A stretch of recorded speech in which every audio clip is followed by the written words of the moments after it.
હવે કઈ બોલીશ? અડધો કલાકથી આવીને બસ ઉપર જોયા કરે છે. વાત હોય એ કર ને. કઈ નહીં, વાતાવરણ જોઉં છું. હા, વાતાવરણનું પણ ગજબ છે. જ્યારે આપણે આવું વાતાવરણ જોતું હોય ને ત્યારે કોઈ દિવસ થતું નથી, અને જ્યારે આપણે ભરપૂર કામમાં હોઈએ ને ત્યારે આવું વાતાવરણ હોય છે.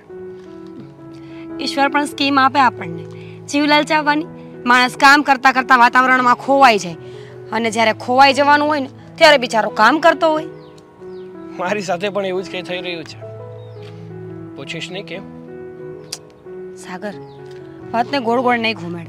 તું જે હોય ને એ મને કહી દે કે શું તકલીફ છે, કેમ વાતોને આમ તું ઘુમાવ્યા કરે છે. જો મીરા, વાત જાણે એવી છે કે તું અને હું બંને એક જ કંપનીમાં કામ કરીએ છીએ છેલ્લા 3 વર્ષથી. તો વાત એવી છે કે આ કંપનીમાંથી મને જેટલી સેલરી મળે છે ને એ પૈસાથી હવે મને ઘર ચલાવવામાં થોડીક તકલીફ ઊભી થાય છે. કારણ કે તને તો ખબર જ છે કે મારી આગળ પાછળ મારા એક બા સિવાય બીજું કોઈ નથી. હા, અને એમની પણ હવે ઉંમર થઈ ગઈ છે. હું સમજુ છું સાગર. એટલે ઘરનો બધો જ કામનો ભાર મારા ઉપર છે. આખું ઘર ચલાવવાની જવાબદારી મારા પર છે. અને જો સરખી રીતે અને યોગ્ય રીતે કમાણી જ નહીં થાય તો પછી ઘર કેમનું ચાલશે? સાગર, હું સમજી શકું છું કે એકલા માણસ પર જ્યારે વધારે પડતું વજન આવી જાય ને તો એ વજનને ઉપાડી ન શકે. તો ઉપાધિ શું કામ કરે છે?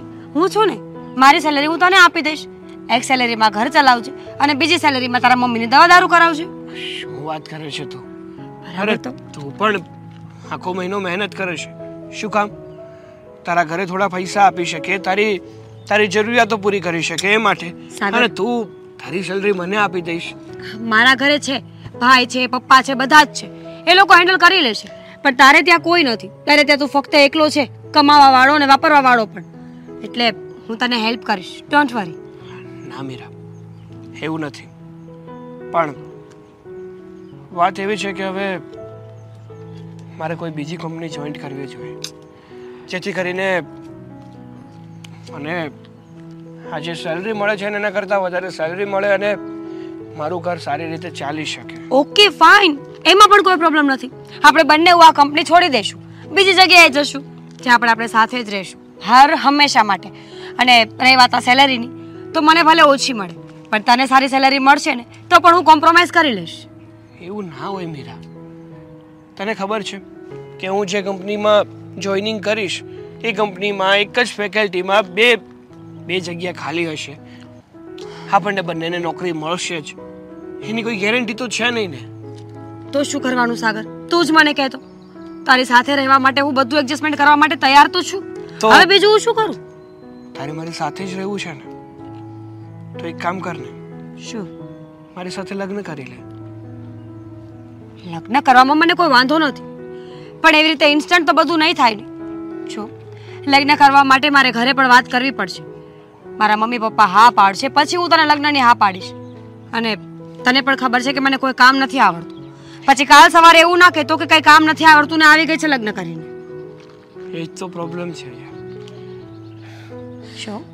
જો કે મારા દાદીથી હવે કઈ કામ થઈ શકે એમ નથી.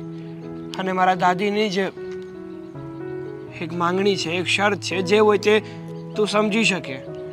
એની એક એવી ઈચ્છા છે કે હું જે પણ સ્ત્રી મતલબ જે પણ છોકરીને મારી પત્નીના રૂપમાં એના ઘરે એટલે કે મારા ઘરે લાવું ને એને ઘરનું બધું જ કામ આવડવું જોઈએ.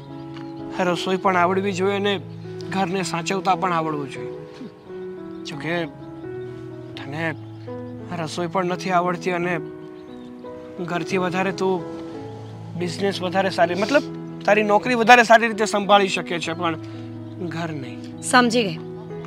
ચોખ્ખી ભાષામાં કહી દે ને કે મને રસોઈ કરતા નથી આવડતી એટલે તું ઇન્સિક્યોર છે. મને લઈને, મારા કામને લઈને, મારા સ્વભાવને લઈને. સાગર, ખબર નહોતી મને કે આપણી બંનેની વચ્ચે આવું કંઈ થશે. મને એમ હતું કે પ્રેમ કરું છું એ ઇનફ છે, પણ નહીં. આજે ખબર પડી કે સ્ત્રીને હંમેશા સર્વગુણ સંપન્ન જ થવું પડે છે, પછી એ પ્રેમિકા હોય કે પત્ની હોય.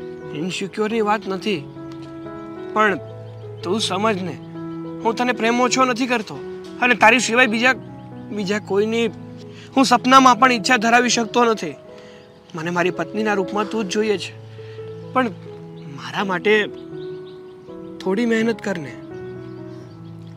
હવે ઠીક છે, I will try.